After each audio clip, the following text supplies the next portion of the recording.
how much work have you got done today? And I had to say, nothing. I'll be honest, I didn't get a lot written. I have a lot to do. Have I done very much work at all? No. I'm hoping tomorrow I'll feel like more productive. Why? What does it mean? Oh, I don't know, man. Guys, I might just quit. Happy Monday, everybody. Welcome back to what I think this series should be now called the Thesis Diaries, because realistically, this entire vlog series so far this year has just been look at me trying to do my lit review, look at me trying to do my dissertation, look at me do my masters, which has been good because I do feel like it makes me productive because I have to come on here and hold myself accountable a little bit, which it does help me. It does help. I don't know if it's interesting to anybody else, but it does help me, and that's kind of the whole point.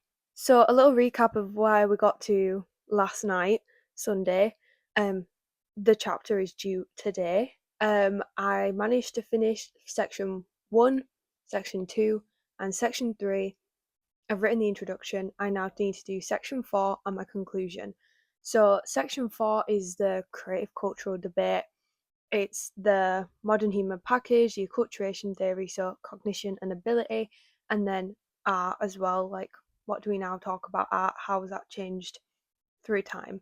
So, the whole point of this literature review has basically been to demonstrate what has gone on in Neanderthal research in general, how has that accumulated or cumulatively become the creative debate, or as I've also referred to it quite a few times throughout the chapter, the could they, couldn't they kind of debate. So I'm pretty happy with how much I got done last night. Granted, I was up until 1 a.m. doing it, but I did manage to write like the little introduction paragraph to section 4 because I thought, I'm on a bit of a roll. If I get that section written today when I come in to start writing, it's not going to be like I'm starting with nothing on this section, if that makes sense. So obviously this chapter technically was due today.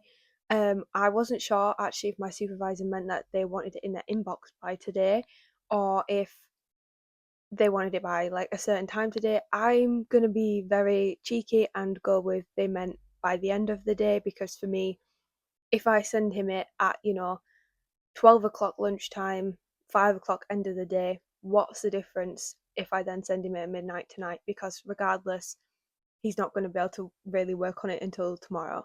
So that's my cheeky little disclaimer. And if he's upset with me about that, too late. It's not sent to you yet, and it's 2 o'clock. So, I also received confirmation on the date of my thesis advisory panel. It's definitely Wednesday, the 24th at like 11 a.m. And that's crazy. I'm kind of scared. So, but let's just like actually focus. We need to just do this chapter. There are other stuff I need to get done, including a methods kind of draft, redo my introduction for the full like thesis. I believe that for the TAP panel, they're kind of expecting some kind of presentation. But in my mind, if I get this chapter finished and handed in today, I've got this week until Friday when I meet my supervisor to maybe work on that methods and introduction thing.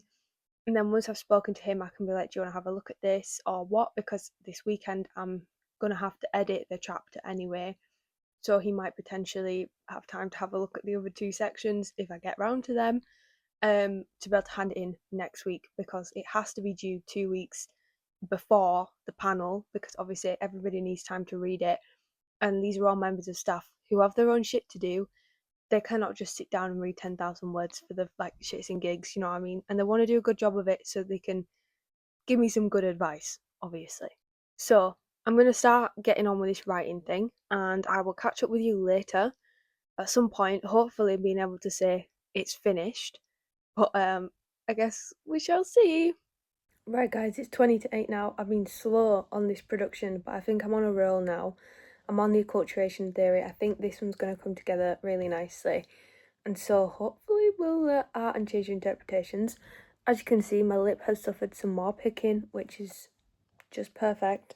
My hair has suffered some more, I don't even know what's going on with it kind of vibe.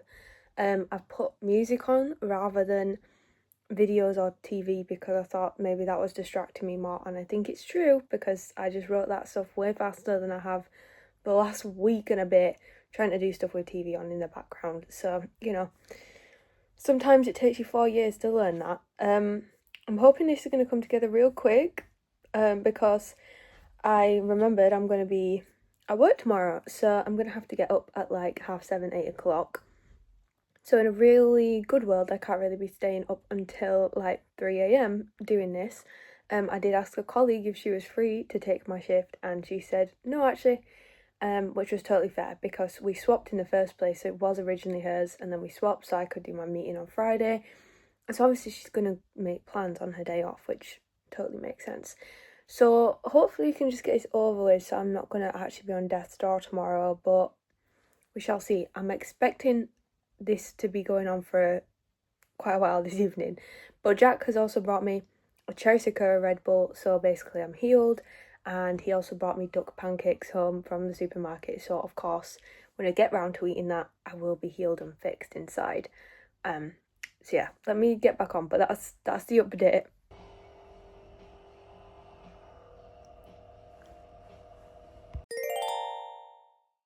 Right guys, it is 11:30. I've finished writing all of the sections. I'll be honest, is it my best work ever?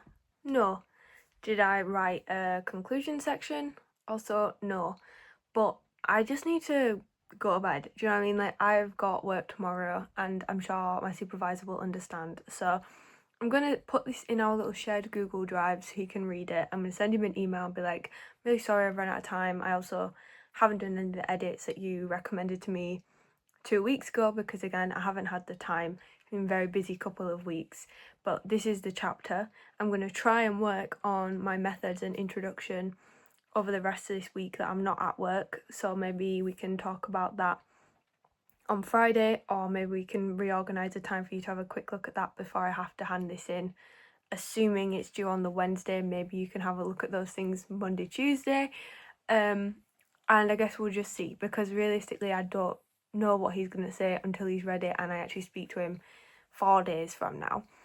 But I'm just kind of relieved I got it somewhat finished now. I think I was on about 1,200 words. Well, 12,000 even. 12,000 words, not 1,200, I wish. So I'm pretty happy with that, I guess. And the state of my lip is insane. I look like I've been in a fist fight. But no, I've just been fighting myself, picking at it, so that's good. But I'm gonna go get ready for bed now, and I will chat with you tomorrow probably after work. I don't know guys, my brain feels so empty now, I can't lie. Right guys, I'm about to head to work. I'm just covering my name badge, of course. Well, the logo. Look, you can't really see it in this light, but my face, I've got some on my forehead, in my eyebrow. Can the spots chill out? And the state of my lip, I actually just look like a right scrufter. So I'm not best pleased right now, but hopefully today goes quickly because I did not sleep well. I remember seeing the clock till like 2:30 in the morning, and it got to about 5:10 and I woke up, and then I was awake probably for another hour or so. Might have fallen asleep for like 30 minutes, and then my alarm went off at 7:30. So that was really glorious. And obviously I've got to go to work all day, and then Jack finishes uni totally today. Like, he has these poster presentations, which is like his last assessment. And I think he's egging for going for drinks tonight, and what girl just want to do just to come home and go to bed, bro, please? And I want to change the bedding and just chill. I don't know, man, but let's go get that money.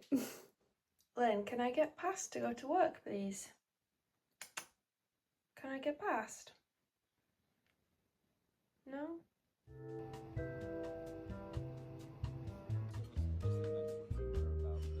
Happy Tuesday evening, everybody. It's basically Wednesday morning now. I did end up meeting Jack for a drink after work. It was just the two of us. We just had 2 beers. We had one to celebrate him and one to celebrate my nan, because today would actually be, I'm pretty sure, something crazy like her 78th birthday if she was still with us. And obviously we miss her lots, so it's kind of crazy. And it's funny actually, because I do try and remember exactly when birthdays are for people, but obviously once they've sometimes passed away, it's, well, you don't see them on the day anymore, do you know what I mean? And it's been like 11 years since she passed away, so it's like it doesn't always cross my mind, I guess, which is kind of annoying and sad. But I mean, a lot goes on now, you know, like it's not as easy as to remember, but I think it's important regardless, obviously. Still think about her all the time.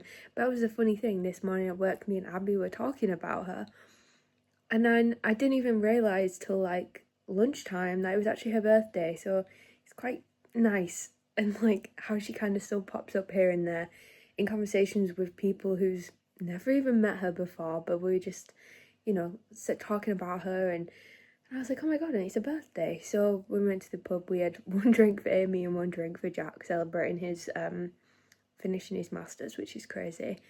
And then we came home, we had a KFC because neither of us had eaten yet today. We were very hungry, as you might expect. And I literally fell asleep. So I just woke up like half an hour ago, and Jack's gone into bed, and I was like, I might have my tango from my KFC meal right now. Also while I was at work, insane. So the delivery was supposed to come today. Usually it comes by about lunchtime. The delivery driver did not turn up till 20 to 4. So we usually leave at 4:30. So obviously we were trying our best to put it away as quickly as possible. He also couldn't figure out where to park, so we had to like not only wait ages for it to come, it'd be a massive order. We also had to walk a distance to bring it back into the house because he was literally like felt like the other side of York, I can't lie. But while I was trying to rush to put stuff away, so trying to be, you know, efficient, I had like 3 extra people bringing stuff to me, and I was shoving it away and checking it off with a delivery note. I managed to drop. So we've got frozen milk, but it's still in like the package seal, so like 4 pints, well, 4 bottles of 2 pints, or 8 pints of milk, all solid in one chunk, all frozen. I managed to knock it out of the freezer on like not the bottom shelf, a couple shelves up, and it dropped straight on my big toe.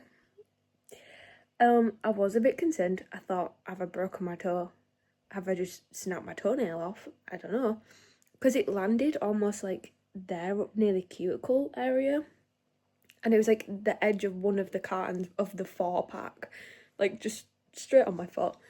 And now I can't really tell the damage because I painted my toenails like on the weekend, I think. So I can't see if the actual nail or anything's bruised.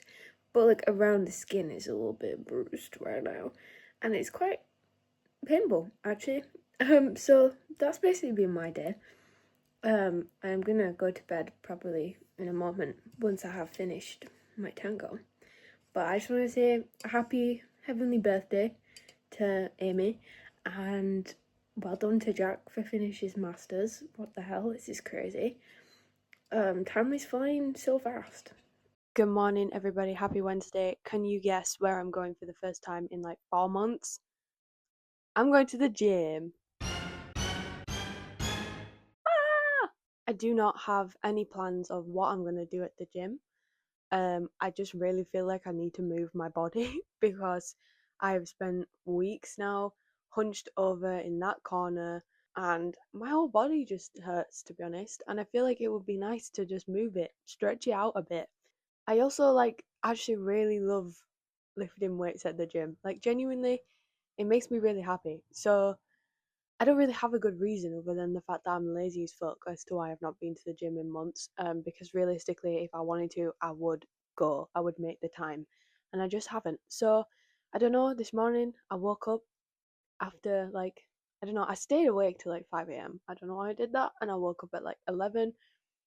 So how many hours of sleep is that? Like 6 and a bit ish. And I don't know. Something came over me where my brain was like, "You should like go to the gym right now." So I'm going to.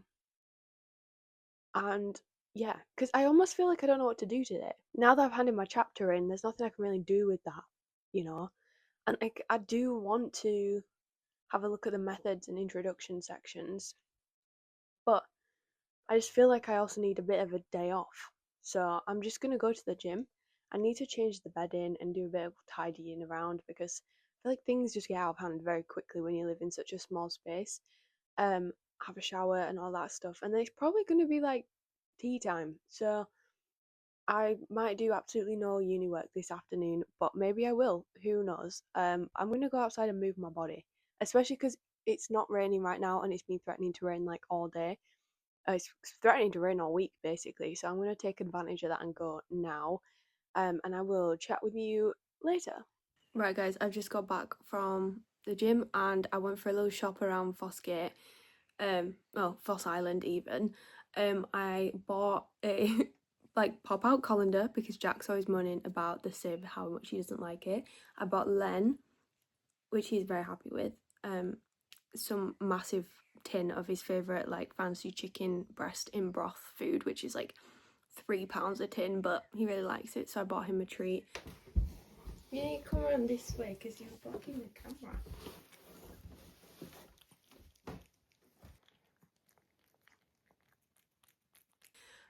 And then I also saw my grandma message me being like, "Hey, you alright this week? I haven't seen you posted a vlog." Why is she such a real one for that, actually? That's so sweet to check up on me like that. Fortunately, it is literally uploaded, it's just on private because I've not had time to do any of like the thumbnails or anything like that, but I'm going to do that today. First, however, hang the washing up, change the bedding and have a shower and just tidy around a bit. So I'm going to do that now, because if I don't do it now, it's never going to get done. I could just sit down forever. Right, guys, all my tidying, changing the bedding, washing is done. I was just waiting for the hot water to get hot, and I just got a text that says, "Your vintage parcel is ready to collect." Yes! So I'm gonna go pick it up. Hopefully it is as exciting as good as I hoped it would be. It's a bag, and I never buy bags, but I wanted like a good shoulder bag with quite a bit of space that was kind of like, you know, cute and stylish for my hollybobs, because I'm also always thinking about like when we go to the beach and things like that. Kind of carrying around a fucking backpack, kind of. Me and my cancan on holiday, too much, you know what I mean? So I'm gonna go pick it up and fingers crossed we'll do an opening and a reveal and it'll be as beautiful as I'm hoping it is. It's one I've seen on Vinted, loads of people posting it, so I'm pretty sure that whatever bag this is, because they're never really like specific with the brand and sometimes they're a bit ambiguous or different ones. But they're probably like AliExpress or something. I don't really care. But the thing is, I've tried to buy it multiple times. I've seen it in black and brown. And so I've tried to buy a brown one a few times. But people have been putting them on for like 24 quid. And I personally don't think anything secondhand really should be more than £15. Just my opinion. But I'm looking at it and I'd always put a bid in being like, tenner? And obviously it'd always get denied. Or they'd be gone and then the same account will have the same bag up again the next day, which is why I think it's like drop shipping or like AliExpress kind of vibes. But this girl put it on and she was like, "Hi, I've only used this once for my holiday and it was a really good bag." And I was like, "I want a holiday bag," and she had it for 12 quid. So I was like, this doesn't seem like somebody who's doing me like trying to do an Amazon moment on vintage, you know what I mean? So I messaged her and I was like, "Oh, would you do it for a tenner? Like I also want a bag for my holidays. And I've been looking at ones like this and I really liked it." And she was like, "Oh yeah, yeah, of course." I paid for it 2 days ago and it's already here. So let's go get it and hopefully, I think her name was like Mia or something. I hope the bag lives up to expectations, Mia. I'm counting on you right now. Right, I know it's raining outside, but I thought I could go around the corner shop in 5 minutes and back.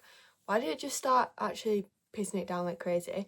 I took shelter in the corner shop because that's where the like parcel boxes things are. And like 5 of these little kids came in. They must have been probably like 8 to 10 years old.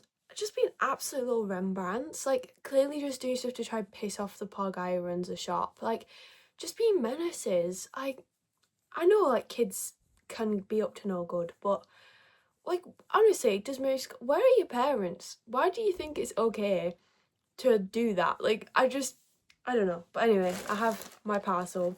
Ooh! How cute!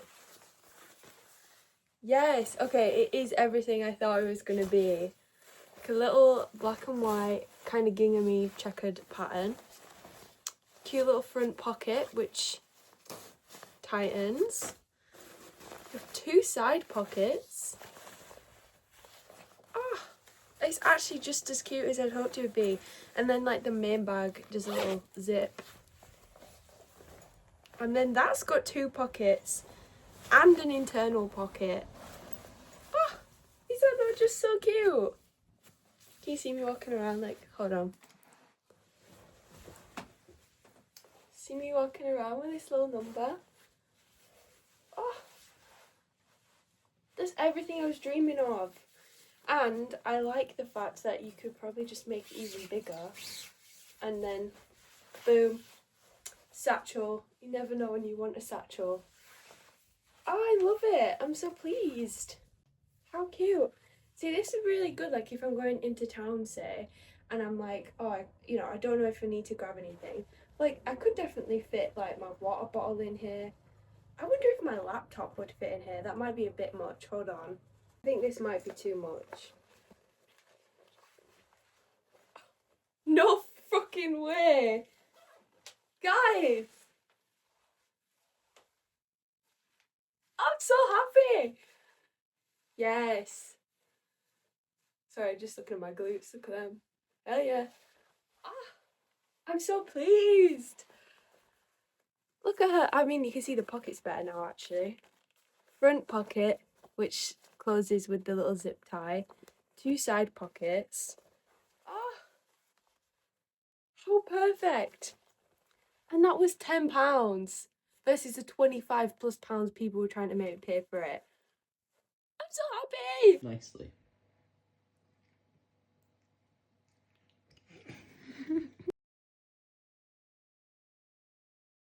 Good morning, everybody. Happy Thursday. I have woken up to like 40 email comments on my Google Doc share with my supervisor.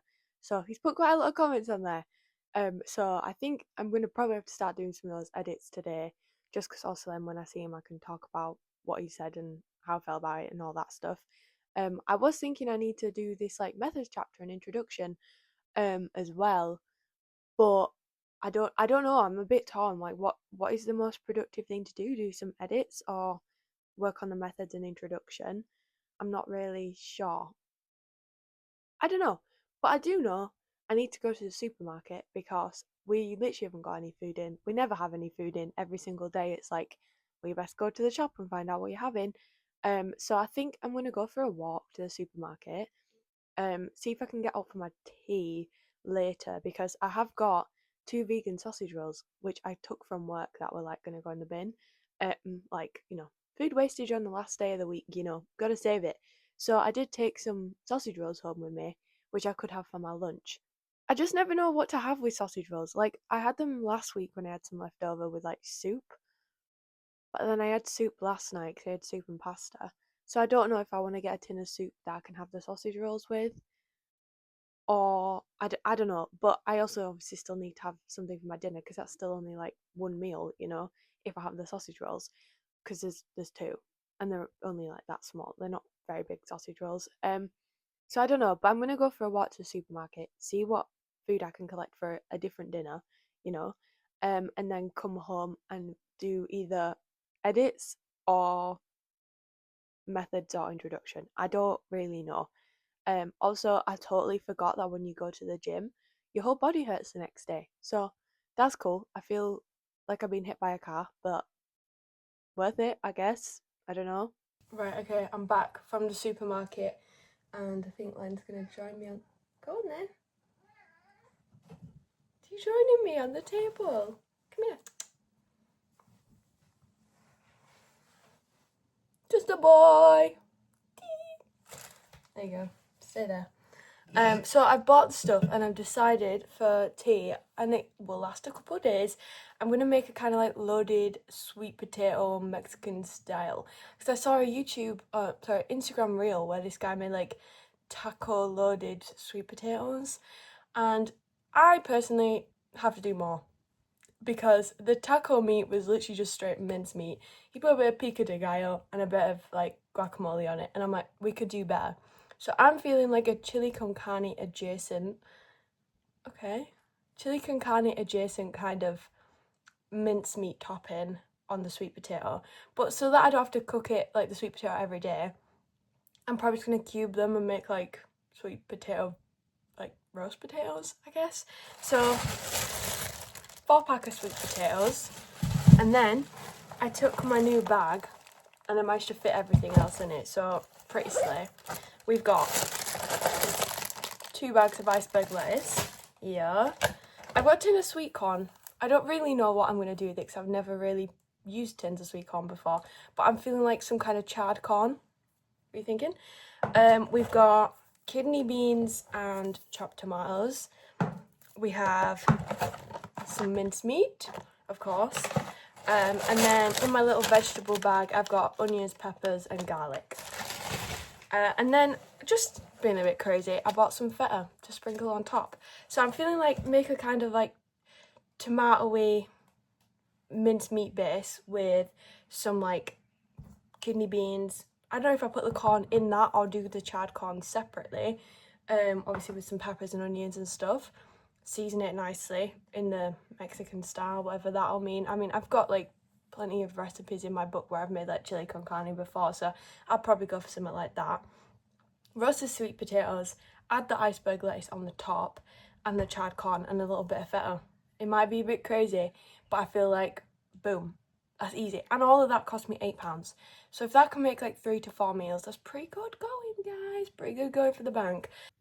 Boom, we got some roasted sweet potatoes and then my chili. I ended up putting the sweet corn just in it. I'm not really sure how I feel about it because they do pop in your mouth and the texture is a bit funny, but I'm going to be brave because I've cooked it now. And then I've got some here for Jack, which I also have not told him the sweet corn in it, so he might be a little bit annoyed.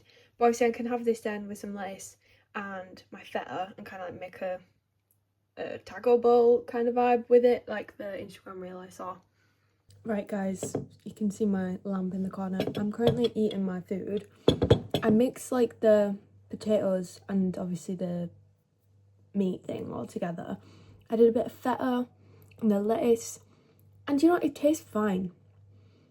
But I fear because I've made it a mix of a bowl of stuff, every mouthful tastes basically the same. And I've been eating it for like 10 minutes and it feels like I've barely made a dent in it. And now, you know, when you do that thing where you're like, oh, I have like 2 more days worth of this to eat. Should have just made spag bowl, guys. Why did I get creative like this? Like, it's not even like it tastes bad. I just definitely don't want to eat more. Like, I've eaten probably half of it in 10 minutes, which, I'll be honest, I'm not necessarily a slow eater. So, I'm having like half a spoon, like little bites. I might have made a mistake. I mean, Jack ate a portion of it and he quite liked it, so maybe I can bribe it off on him and be like, if you just give me like £4, you can have it. And I know it sounds tight, but we're both low on money, you know what I mean? And if he's getting free dinner for 2 days, I want some money back on the compensation. But yeah, I'll keep eating it, I guess. Hey all, so it's midnight right now and I've just nearly finished writing my methods plan out. I spoke to Jack earlier and I was like, what do you think would be better, methods or to do edits? And he was like, well, there's probably going to be more edits to come and you've got all day tomorrow and the weekend and stuff to do those after you've spoken to your supervisor. And I was like, good point. At least if I can come to the meeting and be like, I've made a methods plan of sorts, that's kind of like better than nothing, and maybe I can talk to him through some of those and he can give me some feedback there and then. So basically, introduction, my research approach, qualitative research using published sources, looking at words, language, content analysis. I'm going to be looking for articles which discuss creative culture from the 1960s to present day as a way to inform future research. You know, justification of this approach, best way to improve our research is to reflect on the past. Sometimes it's hard to look at past or even very recent research because it's right behind you, and it also sometimes means being self-critical, and not everybody's capable of that. Also, some of the biases and things are quite like mellowed, they're underlaying. So you have to actually really look at it to figure out where is this influence coming from? Is there any influence? What is the influence? And in my opinion, language and pattern is unbiased. It just presents itself. And the whole are we in a new age of research, or are we still being influenced by earlier problems? Maybe rooted in the method or interpretation, and they're so rooted that they're actually difficult to recognise. So in order to find out what the limitations are, I think reading text is the best option. You can look for the themes, create data to analyse it on like a broader spectrum, but also detail it because you can do linguistic analysis. And then a bit of chapter structure, research design, type of research, thematic analysis, using linguistics, identifying patterns or shared meaning from the sources, rationale. Thematic analysis allows me to explore or even understand the biases which may impact research and interpretations, drawing out minor insinuations to like major statements. Manual analysis means I can be more detailed because I can read between the lines, or they might say one thing which it can be said multiple ways, so I can see that, but a computer couldn't, which is also why I don't want to use NVivo. I can measure the occurrences at which these themes appear, and figure out what the limitations were, like what were the biggest ones or the biggest influences, how much did they, limit, how long did these influences or like appear, or are they still appearing, time horizon, 1960s to current day. Okay, sampling strategy must be published between 1960 and today. Must obviously also be about Neanderthal creative culture. I'm only going to be using journal articles, not books or colloquial media, to narrow down like a professional archaeological interpretation. It also makes finding sources more straightforward because you just look through digital libraries. Any publication which discusses creative culture, so to include that would be things like personal ornamentation, anything that mentions symbolism, use of ochre, anything that's modified for non-utilitarian use, so not tools, engravings, paintings, or even naturally occurring objects like fossils or minerals or gemstones which are transported or cached, and anything which it talks about ritual or spiritual activity. So that could potentially include burial or even like Brunnikel Cave. Obviously with the aim to discover what did the author think about the Neanderthals' cognitive or behavioural capacities. Ideally I want to collect 10 pieces of literature per period. Obviously there's probably going to be more things published each year more recently than there would have been in the 1960s because it was a new and developing field. So for that reason I'm going to be looking for the most cited to make sure I'm getting the most important and significant papers. Data collection, journal sites, digital archives. I'm going to search by citation metrics, and search terms I might use include things like Neanderthals, symbolism, art, personal ornamentation, ochre, painting, specific artefacts which I can use my undergraduate database to find, or looking for key authors or archaeological names or archaeologist names from the period. Data analysis.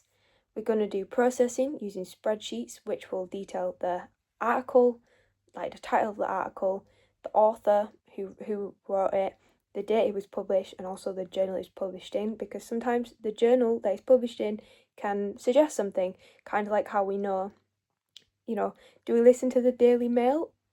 Because isn't the Daily Mail quite like right-wing influenced? If you wanted like a left-wing news source, you wouldn't read the Daily Mail. Do you know what I mean? So if you know it's been published in the Daily Mail, you can already make assumptions about the influences the author might be going through. Does that make sense? Quotes from the journal will be categorised by theme. The themes are to be confirmed, but some I have suggested include ethnography, so if they talk about race, but also in the modern day, things about culture, referencing cultures. Primatology, whether that's a comparison to a specific monkey or ape, or if they're using ape-like descriptions such as simial. Are they pro-cognition? So are they saying any phrasing which makes you believe that they think Neanderthals were capable?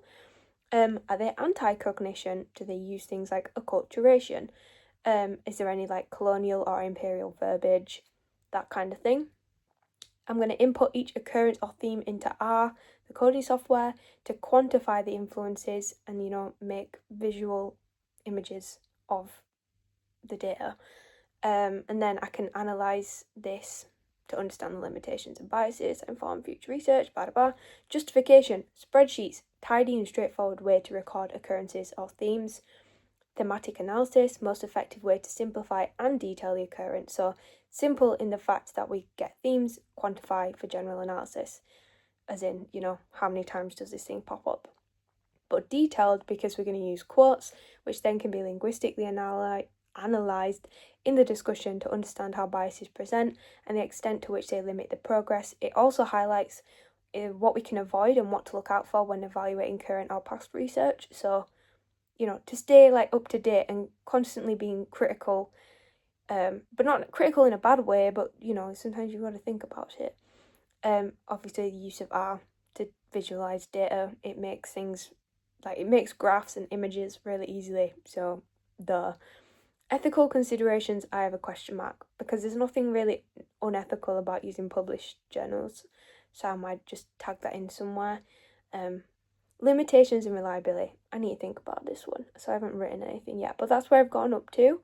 I'm probably going to go to bed soon because my meeting's at 10 a.m. So, exciting stuff, but I feel like I know what I'm talking about, which is nice. I love when that happens. Right, everybody, I'm dressed. Happy Friday. I'm going to go to my meeting with my supervisor now. Got my bag.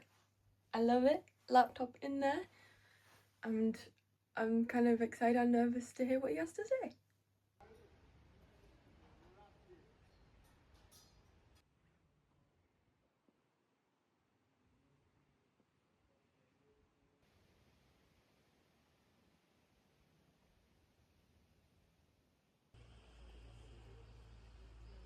Right guys, I am back from my meeting and I've been shopping in town, so I'm going to show you what I bought.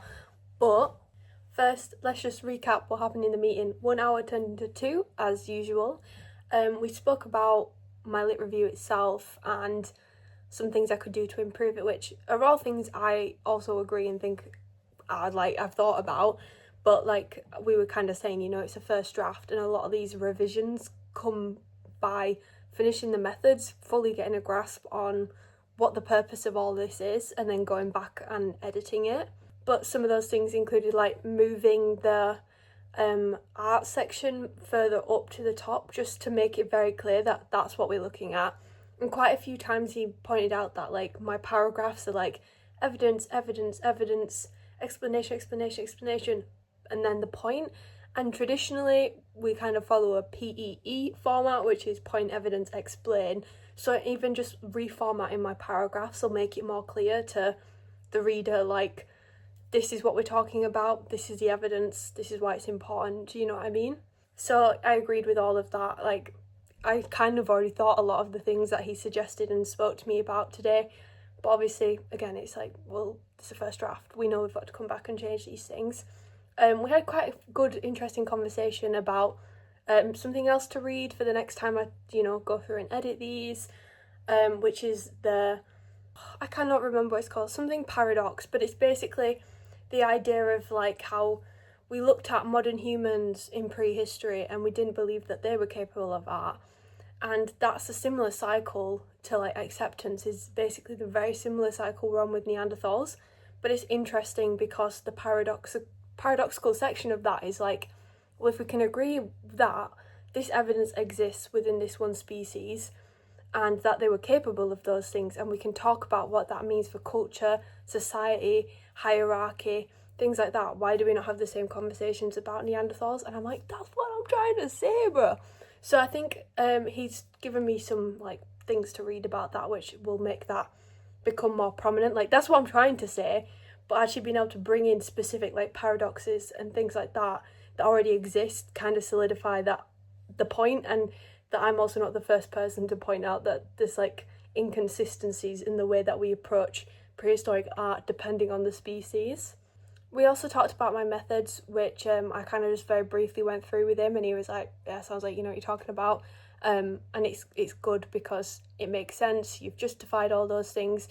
We did talk about as well how my idea of creative culture, which is kind of a term I've coined since my undergraduate dissertation when I produced my creative cultural spreadsheet database. And like for me, the creative culture is all of the things within the modern human package that are creative or social or ritual kind of symbolic activities which we give to modern humans in the modern human package but have like been neglected in Neanderthals. So for me, like the creative culture of Neanderthals is an all-encompassing term to mean all of those things, where obviously specific sections of that, like parietal art, portable art, personal ornamentation, burial, or even ritual activity, each individual one of those is understood, disagreed and agreed on at different levels. Like we quite easily accept that Neanderthals probably did do personal ornamentation. They did have portable objects. On occasion, they might have buried the dead. Or maybe, potentially, they did do a bit of ritual activity. Parietal art is almost still entirely like disagreed with for the most part. I mean, burial's still pretty much disagreed with. We know like there's caching of bodies or like the use of caves for the dead, but whether you would consider that traditional burial is like it's all up for interpretation.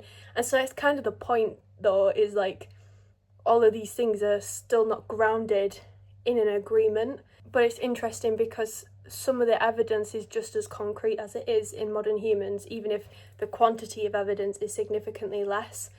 But we don't have the same conversation. Does that make sense? I think. And obviously we talked about the tap meeting. What do I definitely need to get done? My lit review draft obviously finished. I can go through and do some of the edits before I hand that in.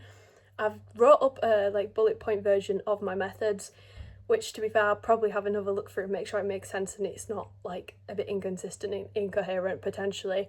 I need to rewrite out the draft for my introduction. I need to create a timeline / Gantt chart, which is apparently what it's called. I don't really know much about that, but basically it's the time you've got of your research, what do you want to get done at different stages, that kind of thing. What have you done as well? And then also I need to fill out some forms and information on Skillshare, which is, or SkillsForge even, which is like to inform the tap panel of all the stuff that me and Andy have spoken about. That's not like obvious from the chapters I'm handing in, because obviously they've not been here discussing things for the last 6 months with us. They've not been in that room, so they need to have some like context and background information potentially. But overall it was a really good meeting.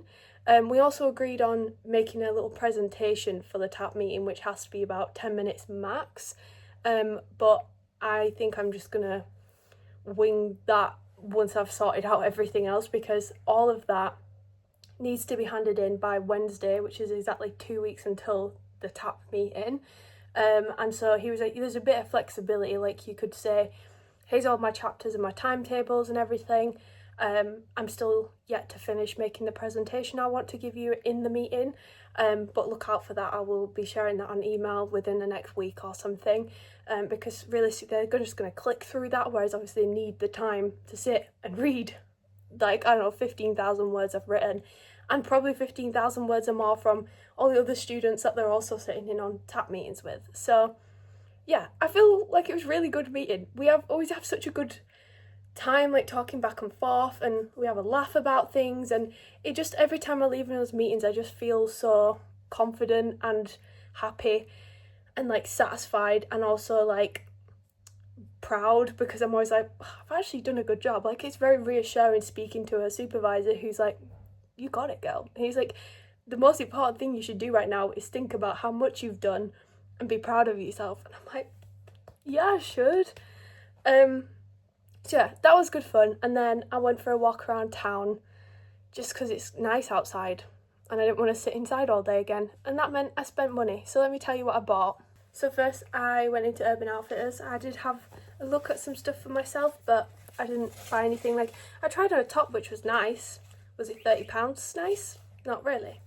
But I bought Jack some shorts for his birthday, since his birthday is when we're on holiday, and he loves these like corduroy Urban Outfitters like elasticated shorts, and he's got some in some different colours, and I'm pretty sure he's got something like a black and grey kind of colour, a purpley colour, and like a navy, something like that. I can't quite remember, but I know he doesn't have any brown ones, so I bought him some brown corduroy ones, and they were actually on like a sale rack. So from like £42 they were 29, which I thought was quite good because yeah, what the fuck do you mean £42 for a pair of like stretchy shorts? That's insane.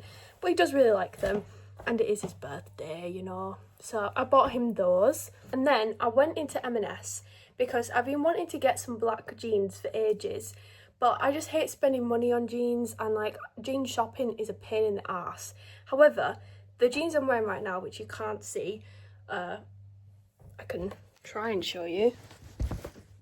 No, that's not gonna work. These ones, these are the boyfriend jeans. They're a size 14 regular leg, and they're mid-rise jeans, which I appreciate because every time you go try jeans on at the minute, they're always high-waisted, and I have a very short torso, so high-waisted jeans go literally to my ribcage. I don't need my jeans up here like flipping Simon Cowell, do I? And so I always get them in a size 14 instead of a 12 because then actually I can wear them even lower and they sit on my hips rather than up to my belly button or anything, because I don't want to feel claustrophobic in my jeans. And I also appreciate it because if I get bloated or whatever, they've got room to move up. Do you know what I mean? So, do you have to eat right now when I'm talking? Yeah, he does.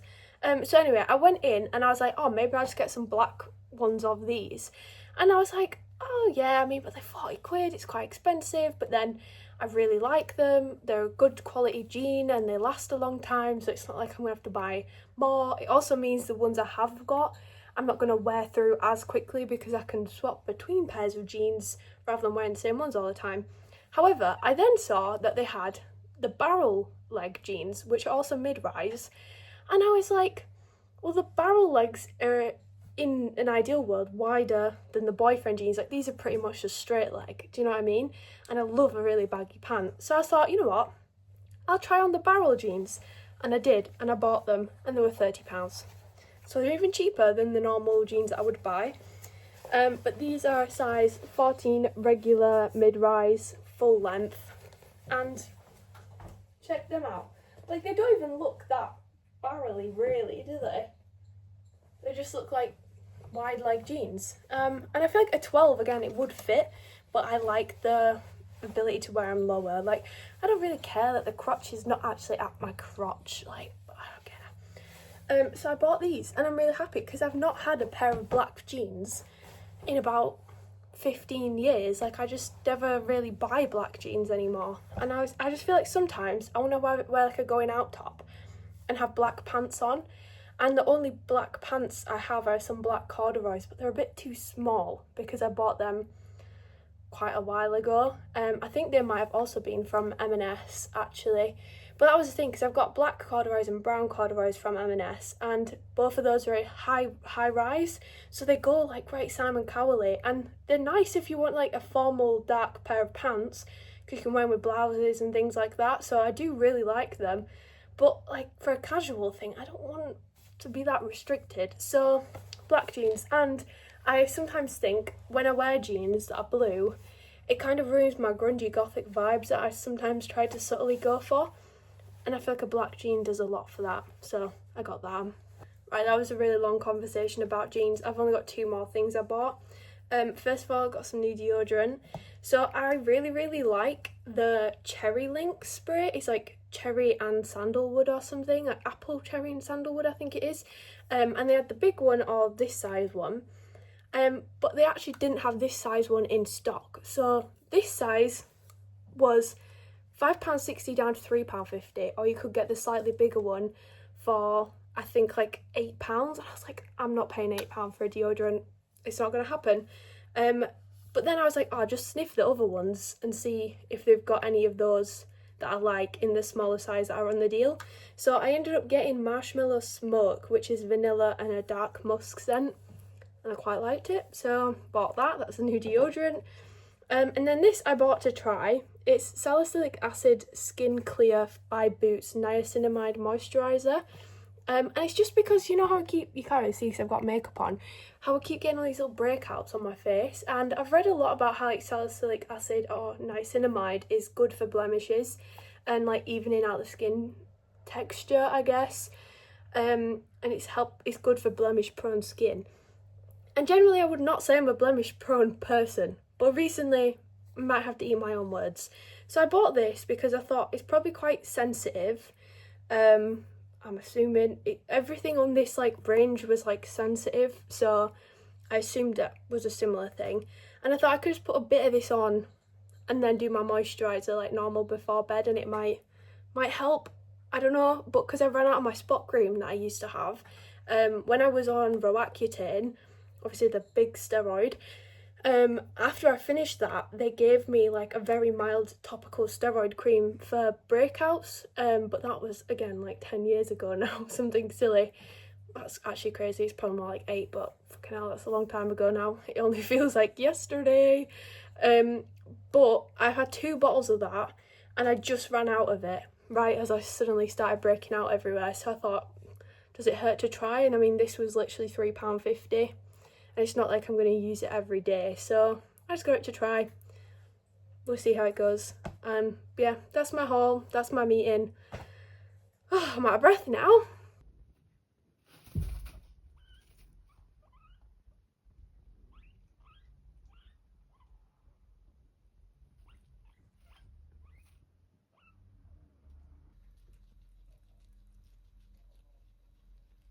Hey all, happy Sunday. I didn't actually say anything yesterday because I was at work all day. Then when I got home, I didn't really do much. I did some sewing to fix some things. I didn't obviously do any uni work, so I had no reason to really check up with you on that one. And then today, Sunday, me and my parents and my brother and Jack, we all went to the outlet in York, and we had a little shop around, which was very fun. I did in fact buy some new shoes, insert picture here, which is crazy because everybody in my life knows I need to buy some new shoes right really badly. My Converse look a right state. And so did I buy Converse? No. Did I buy Rogue, some leopard print Pumas, which are actually furry like hair? Yeah, I did. And they were £35. And so I feel like now I've got some funky shoes, which I'm quite excited about. I haven't got them with me because I'm in fact at my parents' right now. I came home with them because on Tuesday I'm going to go to the hairdressers, and I didn't really see the point of them coming all the way home today for me to stay there and then have to get a train back tomorrow night. That didn't really make any sense. So I brought my laptop home to do some uni work because, reminder, I got quite a lot to do before Wednesday. And obviously Tuesday I'm at the hairdressers, Wednesday I've got work, so I need to lock in and get this done. So this evening I'm going to aim to do my introduction and to also do some edits potentially. I don't know, it's 9 o'clock now, so I don't really know how much I'm going to get done, but I'm going to have a lot to do tomorrow, which of course you will hear about in the vlog after this one because I'm going to end it here. It's the end of the week. Thank you everybody for watching once again. I say you all. My grandma, shout out grandma, because you definitely watch me every week, which I appreciate. I hope it's been interesting and entertaining watching me stress out a little bit, but also I hope you are proud of me because I feel like I've got a lot done this week and I am proud of myself, and that's honestly all that matters. And I will talk to you next week because I'm gonna have a lot to do next week as well, as usual, on this countdown to the TAP meeting, which is in like T-minus 2 weeks and 2 days away, so kind of scared. And yeah, I'll chat to you later. Bye.